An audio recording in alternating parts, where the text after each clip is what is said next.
Hi hello ನಮಸ್ತೆ, ಇದು Sharada Pathashala YouTube channel. I hope ಎಲ್ಲರೂ ಚೆನ್ನಾಗಿ ಓದ್ತಾ ಇದ್ದೀರಾ ಅಂತ ಹೇಳಿ, ಎಲ್ಲರೂ ಚೆನ್ನಾಗಿದ್ದೀರಾ ಅಂತ. ಸೊ ಇವತ್ತಿನ ಒಂದು ವಿಡಿಯೋದಲ್ಲಿ ನಾವು VA ನೋಟಿಫಿಕೇಷನ್ ಬಗ್ಗೆ ಮಾತಾಡ್ತಾ ಹೋಗೋಣ. ಯಾವ್ಯಾವ ಡಿಸ್ಟಿಕ್ಕಲ್ಲಿ ಎಷ್ಟೆಷ್ಟು ಹುದ್ದೆಗಳು ಖಾಲಿ ಇದೆ, ಹಾಗೆ ನೋಟಿಫಿಕೇಷನ್ ಯಾವಾಗ ಆಗುತ್ತೆ, ಸರ್ಕಾರ ಅದರ ಕುರಿತು ಏನು ಹೇಳಿದೆ ಅನ್ನೋದರ ಒಂದು ಕಂಪ್ಲೀಟ್ ಮಾಹಿತಿಯನ್ನು ಈ ಒಂದು ವಿಡಿಯೋದಲ್ಲಿ ತಿಳಿಸ್ಕೊಡ್ತಾನೆ. ದಯವಿಟ್ಟು ವಿಡಿಯೋವನ್ನು ಕೊನೆಯವರೆಗೂ ನೋಡಿ. ಇವತ್ತು ನೋಡಿ 22 ಡೇಟು. ಸೊ ಕರ್ನಾಟಕ ಸರ್ಕಾರದ ಸಚಿವಾಲಯ ಮಹಡಿಗಳ ಕಟ್ಟಡ ಡಾಕ್ಟರ್ BR ಅಂಬೇಡ್ಕರ್ ನಿಧಿ ಬೆಂಗಳೂರು ದಿನಾಂಕ 20/6/2026 ಈ ಒಂದು ಪ್ರಕಟಣೆಯನ್ನು ಹೊರಡಿಸಿರ್ತಕ್ಕಂಥದ್ದು. ಸರ್ಕಾರದ ಅಪರ ಮುಖ್ಯ ಕಾರ್ಯದರ್ಶಿ ಕಂದಾಯ ಇಲಾಖೆ ರೆವೆನ್ಯೂ ಡಿಪಾರ್ಟ್ಮೆಂಟ್ ಅವರು ಈ ಒಂದು ಪ್ರಕಟಣೆಯನ್ನು ಹೊರಡಿಸಿರ್ತಕ್ಕಂಥದ್ದು. ಸೊ ಇಲ್ಲಿ ಕೊಟ್ಟಿದ್ದಾರೆ, ಜಿಲ್ಲಾಧಿಕಾರಿಗಳು ಬೆಂಗಳೂರು ನಗರ, ಬೆಂಗಳೂರು ಗ್ರಾಮಾಂತರ, ಚಿತ್ರದುರ್ಗ, ಹಾಗೆ ಇಷ್ಟೆಲ್ಲ ಡಿಸ್ಟಿಕ್ಸ್ ಇದಾವಲ್ಲ, ಈ ಎಲ್ಲ ಡಿಸ್ಟಿಕ್ಗಳ ಒಂದು ಜಿಲ್ಲಾಧಿಕಾರಿಗಳಿಗೆ ಈ ಒಂದು ಪ್ರಕಟಣೆಯನ್ನು ಹೊರಡಿಸಿದ್ದಾರೆ. ಕಂದಾಯ ಇಲಾಖೆಯವರು ಎಲ್ಲ ಒಂದು ಡಿಸ್ಟಿಕ್ಗಳ ಜಿಲ್ಲಾಧಿಕಾರಿಗಳಿಗೆ ಈ ಒಂದು ಪ್ರಕಟಣೆ ಹೋಗಿ ತಲುಪುತ್ತೆ. ಈ ಒಂದು ಪ್ರಕಟಣೆಯಲ್ಲಿ ಏನಿದೆ ಅಂತ ನೋಡ್ತಾ ಹೋಗೋಣ. ಕಂದಾಯ ಇಲಾಖೆ ಖಾಲಿ ಇರುವ ಗ್ರಾಮ ಆಡಳಿತಾಧಿಕಾರಿಗಳ ನೇರ ನೇಮಕಾತಿ ಕುರಿತು ಈ VA ನೋಟಿಫಿಕೇಷನ್ ಮಾಡುವ ಒಂದು ಕುರಿತು ಈ ಪ್ರಕಟಣೆಯಲ್ಲಿ ಒಳಗೊಂಡಿರುತ್ತದೆ. ಆರ್ಥಿಕ ಇಲಾಖೆ ಇದೇನು ಬೇಡ, ಇಲ್ಲಿ ನೋಡಿ. ಮೇಲ್ಕಂಡ ವಿಷಯಕ್ಕೆ ಸಂಬಂಧಿಸಿದಂತೆ ಕಂದಾಯ ಇಲಾಖೆಯಲ್ಲಿ ಖಾಲಿ ಇರುವ 572 ಗ್ರಾಮ ಆಡಳಿತಾಧಿಕಾರಿಗಳ ಹುದ್ದೆಗಳನ್ನು ನೇರ ನೇಮಕಾತಿ ಮೂಲಕ ಭರ್ತಿ ಮಾಡಲಿಕ್ಕೆ ಆರ್ಥಿಕ ಇಲಾಖೆ ಉಲ್ಲೇಖ 1 ಪತ್ರದಲ್ಲಿ ಸಹಮತಿ ನೀಡಿದೆ. ಈ ಪೈಕಿ ಜಿಲ್ಲಾವಾರು ಭರ್ತಿ ಮಾಡಬೇಕಾದ ಹುದ್ದೆಗಳ ಸಂಖ್ಯೆಯ ವಿವರಗಳನ್ನು ಕೆಳಗಂಡಂತೆ ನೀಡಲಾಗಿದೆ. ಸೊ ಟೋಟಲ್ ನಮಗೆ ಎಷ್ಟು VA ನೋಟಿಫಿಕೇಷನ್ ಆಗುತ್ತೆ ಅಂದರೆ 572 ಹುದ್ದೆಗಳ ಒಂದು VA ನೋಟಿಫಿಕೇಷನ್ ಆಗುತ್ತೆ. ಅದರಲ್ಲಿ ಯಾವ್ಯಾವ ಡಿಸ್ಟಿಕ್ಕಲ್ಲಿ ಎಷ್ಟೆಷ್ಟು ಖಾಲಿ ಇದ್ದಾವೆ ಅಂತ ನೋಡ್ತಾ ಹೋಗೋಣ. ನಿಮ್ಮ ಡಿಸ್ಟಿಕ್ಕಲ್ಲೂ ಎಷ್ಟಿದೆ ಖಾಲಿ ಅಂತ ನೋಡಿಕೊಂಡು ಅಪ್ಲೈ ಮಾಡ್ಕೋಬೋದು ನೀವು. ಸೊ ನೋಡಿ, ಇಲ್ಲಿ ಜಿಲ್ಲೆಯ ಹೆಸರು ಕೊಟ್ಟಿದ್ದಾರೆ, ಬೆಂಗಳೂರು ನಗರ. ಮಂಜೂರಾದ VAO ಹುದ್ದೆಗಳು 252 ಮಂಜೂರಾಗಿದೆ. ಇಲ್ಲಿ ಖಾಲಿ ಇರುವ ಹುದ್ದೆಗಳು 32. ಇಲ್ಲಿ ಪ್ರಸ್ತುತ ನೇಮಕಾತಿ ಮಾಡ್ತಕ್ಕಂಥ ಒಂದು ಹುದ್ದೆಗಳ ಸಂಖ್ಯೆ 20. ಹಾಗೆ ಬೆಂಗಳೂರು ಗ್ರಾಮಾಂತರ ನೋಡೋಕೆ ಹೋದರೆ ಖಾಲಿ ಇರುವ ಒಂದು ಹುದ್ದೆಗಳು 47 ಇದ್ದಾವೆ. ಬಟ್ ಇಲ್ಲಿ ನೇಮಕಾತಿಗಾಗಿ ಪರಿಗಣಿಸುತ್ತಿರುವ ಹುದ್ದೆಗಳ ಸಂಖ್ಯೆ 29 ಅಷ್ಟೇ. ಓಕೆನಾ. ಚಿತ್ರದುರ್ಗ ನೋಡ್ತಾ ಹೋದರೆ 37 ಖಾಲಿ ಹುದ್ದೆಗಳಿದೆ. ಅದರಲ್ಲಿ 15 ಹುದ್ದೆಗಳನ್ನು ಭರ್ತಿ ಮಾಡಲಿಕ್ಕೆ ಪ್ರಕಟಣೆಯಲ್ಲಿ ಹೊರಡಿಸಿರ್ತಕ್ಕಂಥದ್ದು. ಚಿಕ್ಕಬಳ್ಳಾಪುರ ನೋಡ್ಬೋದು 45 ಇದೆ, ಬಟ್ 45 ತಗೊಳ್ಳಲ್ಲ, ಅವರು 21ಗೆ ನೋಟಿಫಿಕೇಷನ್ ಮಾಡ್ತಾರೆ. ತುಮಕೂರು 305 ಇದು ಮಂಜೂರು ಆಗಿರ್ತಕ್ಕಂಥದ್ದು, ಇದು ಬಿಟ್ಬಿಡಿ. ಇಲ್ಲಿ ನೋಡಿ 78 ಖಾಲಿ ಇದೆ, ಬಟ್ 50ಗೆ ನಿಮಗೆ ನೋಟಿಫಿಕೇಷನ್ ಮಾಡ್ತಾರೆ. ನೀವು ಈ ಒಂದು ಪ್ಯಾರನ ಕಾಲಮನ್ನು ನೀವು ಪರಿಗಣನೆಗೆ ತಗೊಳ್ಬೇಕು. ನಿಮ್ಮ ಡಿಸ್ಟಿಕ್ಕಿಗೆ ನೋಡ್ತಾ ಹೋದರೆ 225 ಐತೆ. ಇವು ಜಸ್ಟ್ ಮಂಜೂರಾಗಿರ್ತಕ್ಕಂಥದ್ದು, ಬಟ್ ನೋಟಿಫಿಕೇಷನ್ ಆಗೋ ಒಂದು ಕಾಲಮ್ ಇದು ಇಲ್ಲಿದೆ ಅಲ್ಲ, ಇವು ಹುದ್ದೆಗಳು ನೋಟಿಫಿಕೇಷನ್ ಆಗುವಂಥ ಒಂದು ಹುದ್ದೆಗಳು. ಹಾಗೆ ನೋಡ್ಬೋದು ಶಿವಮೊಗ್ಗ, ಕೋಲಾರ, ಬೆಂಗಳೂರು ದಕ್ಷಿಣ ಬೇರೆ ಇದೆ, ಮೈಸೂರು 45, ಮಂಡ್ಯ 50, ಹಾಸನ 35, ಉಡುಪಿ 10, ಹಾಗೆ ದಕ್ಷಿಣ ಕನ್ನಡ 37, ಚಾಮರಾಜನಗರ 31, ಸೋ ಆನ್ ನೋಡಿ. ಇಷ್ಟು ಹುದ್ದೆಗಳಿಗೆ, ಒಂದು 572 ಹುದ್ದೆಗಳಿಗೆ ಕೆಲವೊಂದು ಡಿಸ್ಟಿಕ್ ಇದರಲ್ಲಿ ಇಲ್ಲ. ಸೊ ಇಲ್ಲ ಅಂತಂದರೆ ಅದ್ರ ಮೀನಿಂಗ್ ಏನು ಅಂದರೆ ಅಲ್ಲಿ ಹುದ್ದೆಗಳು ಖಾಲಿ ಇಲ್ಲ ಅಂತ ಅರ್ಥ.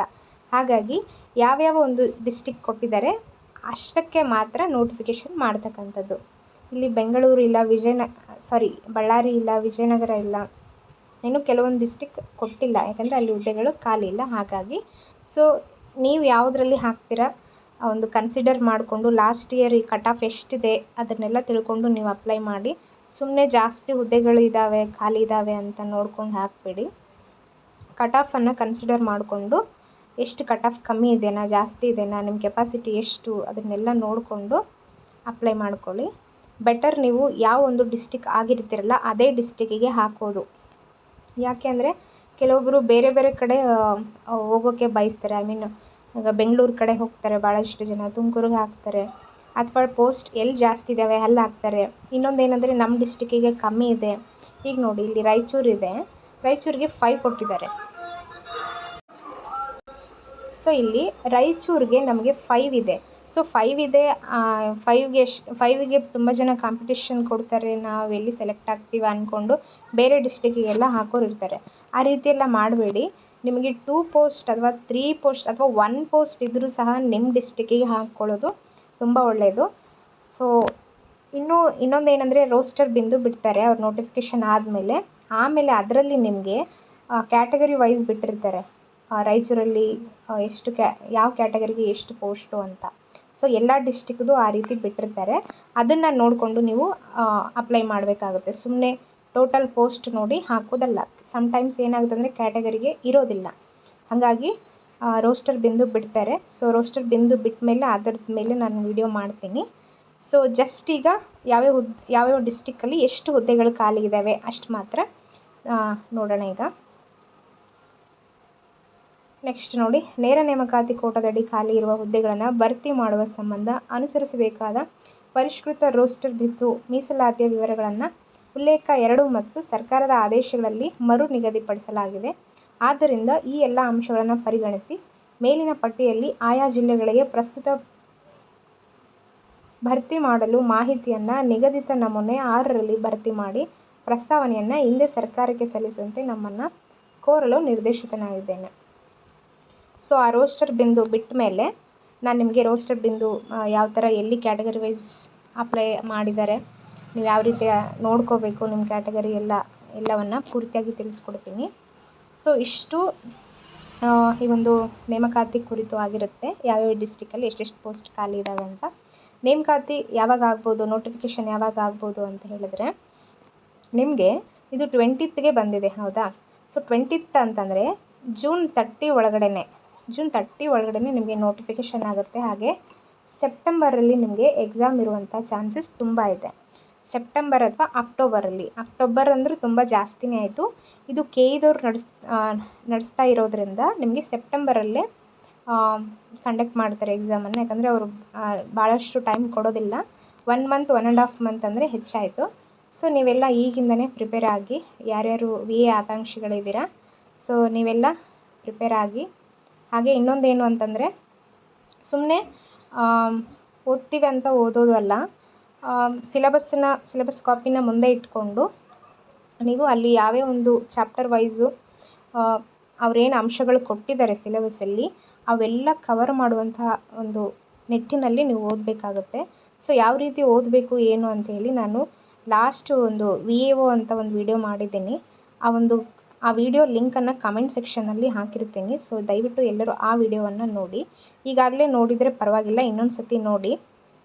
ಸೊ ಆ ಒಂದು ವಿಡಿಯೋದಲ್ಲಿ ನಾನು ಕ್ಲಿಯರಾಗಿ ಎಕ್ಸ್ಪ್ಲೇನ್ ಮಾಡಿದ್ದೀನಿ VAOವನ್ನು ಹೆಂಗೆ ಕ್ರ್ಯಾಕ್ ಮಾಡಬೇಕು ಅಂಥೇಳಿ. ಸೊ ಮುಂದಿನ ದಿನಗಳಲ್ಲಿ ಮತ್ತೆ ಇನ್ನೊಂದು ವಿಡಿಯೋನು ಮಾಡ್ತೀನಿ, ಕಮ್ಯುನಿಕೇಷನ್ನ ಹೆಂಗೆ ಕ್ರ್ಯಾಕ್ ಮಾಡಬೇಕು, ಹಾಗೆ GKನ ಹೆಂಗೆ ಕ್ರ್ಯಾಕ್ ಮಾಡಬೇಕು ಅಂತ. ಸೊ ನಮ್ಮ ಒಂದು ಚಾನಲ್ಗೆ ಸಬ್ಸ್ಕ್ರೈಬ್ ಮಾಡಿಕೊಂಡು ಆಲ್ ಅನ್ನೋ ಒಂದು ಬಟನ್ ಇರುತ್ತೆ, ಅಲ್ಲಿ ಕ್ಲಿಕ್ ಮಾಡ್ಕೊಳ್ಳಿ. ನಾನು ಯಾವುದೇ ವಿಡಿಯೋನ ಹಾಕಿದರೂ ಸಹ ನಿಮಗೆ ಬಂದು ತಲುಪಲಿಕ್ಕೆ ನೆರವಾಗುತ್ತೆ. ನೆಕ್ಸ್ಟ್ ನಾನು PCನ ಹೆಂಗೆ ಕ್ರ್ಯಾಕ್ ಮಾಡೋದು, ಅದರ ಒಂದು ಸಿಲೆಬಸ್ಸನ್ನು ಯಾವ ರೀತಿ ಕಂಪ್ಲೀಟ್ ಮಾಡಿಕೊಂಡು ಎಕ್ಸಾಮ್ಗೆ ಪ್ರಿಪೇರ್ ಆಗಬೇಕು ಅನ್ನೋದ್ರ ಎಲ್ಲ ಮಾಹಿತಿಯನ್ನು ತಿಳಿಸ್ಕೊಡ್ತೀನಿ. Stay tuned for more updates and thank you so much for watching this video.